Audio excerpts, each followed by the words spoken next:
యేసుక్రీస్తు నామములో మీకు అందరికీ వందములు. చాలామంది ప్రేమ అని ప్రేమిస్తూ ఉంటారు.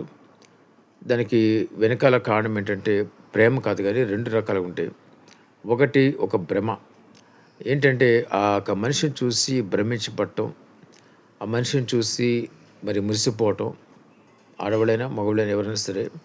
ఈ విధంగా చాలామంది ఆ యొక్క భ్రమలో పడిపోయి వాళ్ళు ఏం చేస్తున్నారో వాళ్ళకే తెలియకుండా ఉంటూ ఉంటారు. చాలా కాలం ఈ భ్రమలో ఉంటారు. ఆ తర్వాత నువ్వు నాకొద్దు, నువ్వు నాకొద్దని ద్వేషించుకుంటూ ఉంటారు. ఇటువంటి మనుషులు అనేక మంది ఉన్నారు. ఇక్కడ తెలుసుకోవాల్సిన విషయం ఏంటంటే మొదటగా ఎవరికైతే మరి దేవుని భయము భక్తి ఉండదో, ఎవరైతే మరి దేవునికి ఇష్టంగా జీవించరో వాళ్ళు ఈ యొక్క సాతాను ఊరిలో పడతారు. సాతాను ఊరిలో పడినప్పుడు ఆ ఊరి నుంచి బయటికి రావటం చాలా కష్టమవుతుంది. ఎందుకంటే ఆ భ్రమించబడి అదే భ్రమలో ఉంటారు. వాళ్ళకి మరి దేని మీద ఆసక్తి ఉండదు, దేవుడంటే ఆసక్తి ఉండదు, అన్నిటి మీద విరక్తి చెందిపోయి మరి ఆ తర్వాత కొంతమంది అయితే మరణానికి కూడా పాల్పడుతూ ఉంటారు. రకరకాలుగా ఉంటుంది. అయితే తెలుసుకోవాల్సిన విషయం ఏంటంటే ఎవరు కూడా సాతాను ఊరిలో పడవద్దు. అది ఒక భ్రమించాత్మ. అందుకనే దేవుని వాక్యంలో ఒక మాట ఉంటుంది, నేత్రాస, శరీరాస, జీవపడ్డము, ఈ 3 కూడా మరి సాతాను సంబంధించినవి మనం తెలుసుకుంటుంటాం.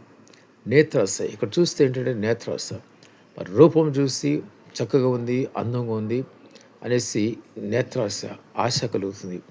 ఆశ కాస్త ఏమవుతుందంటే లోపల మరి ముదిరిపోయి ఆ తర్వాత అది ఒక మానసిక అనారోగ్యంగా తయారవుతుంది.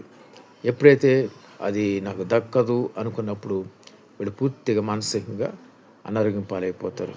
అది ఆ మానసిక అనారోగ్యం ఎలా ఉంటుందంటే మరి ఎంతకాలమైనా కూడా అదే స్థితిలో ఉంటారు. వాళ్ళు బాగు చేయడం చాలా కష్టం.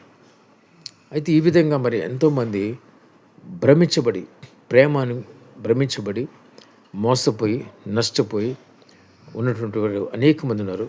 అయితే ఈ సమయంలో నేను చెప్పేది ఒకటే, ఎవరినైనా సరే దేవుడు వాడిని పైకి తీసుకొస్తాడు. ఆ ఉచ్చు నుంచి ఉరించి దేవుడు బయటకు తీసుకొస్తాడు. ఒక్క మాట దేవుని దగ్గర మీరు అడగండి, ఈ ఉచ్చు నుంచి విడిపించని అడగండి. అన్ని బాధలు, చింతలు, వేదలు, ఆందోళనలు, కలవరం, కలతలు, భయాలు అన్నిటి నుంచి దేవుడు విడిపించి మళ్ళీ తిరిగి మిమ్మల్ని మామూలు మనిషిగా దేవుడు తయారు చేస్తాడు. ఈ ప్రేమ గేమ అన్నీ పోతాయి. దేవుని యందు ఆనందం వాళ్ళలో వస్తుంది. దేవుని యందు సంతోషం, నెమ్మది వాళ్ళలో వస్తుంది. గొప్ప సంతోషంతో వాళ్ళు జీవించగలుగుతారు. దేవుడి మాట దీనికి ఆశించి గాక. ఆమె.